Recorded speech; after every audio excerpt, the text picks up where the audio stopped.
Hi everybody, thanks for tuning into our blog here at the Home Experts for You team. Today we're going to talk about 7 tips that you want to consider if you want to become a landlord for the first time.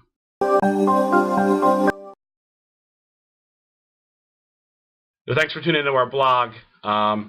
You guys know there's links on our site here if you want to perform a home search or if you want a free home evaluation. Just scroll down, click on the link.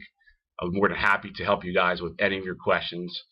But I want to cover some important topics. I have a lot of clients that are asking me, Mike, I want to turn my property into an investment property, or I'm thinking about becoming a landlord for the first time and buying my first investment property. So I figured it would be easier for me to talk about a couple things to help everybody make that decision. A couple rules of thumb that I found out. Number one, it's always good to know the area that you're going to invest in. So it's always good to potentially buy your first investment property or rental property close to where you live. That would be the best case scenario to get your feet wet. Number two, probably a no-brainer, but most people need to know your landlord-tenant laws. There are federal laws, there are municipality requirements that are needed to be known when renting out a property. That's very, very important.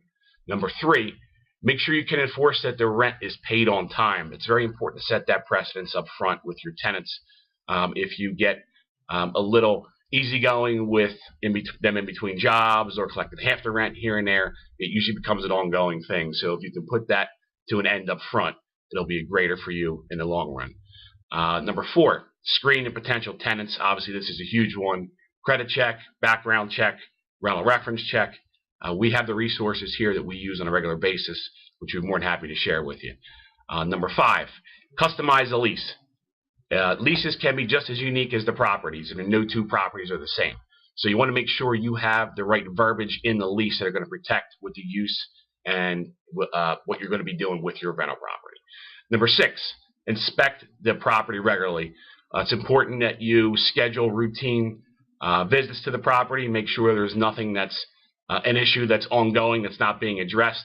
The last thing you want to do is get into a rental property after the tenant leaves and find out there was an issue that could have been avoided. Last but not least, rental properties are usually not a get-rich-quick scheme. It's something where you want to make sure you have a long-term tenant set up or a long-term property set up. Start with one, buy another one. So you want to make sure that you have the right process there that can durate for the long term.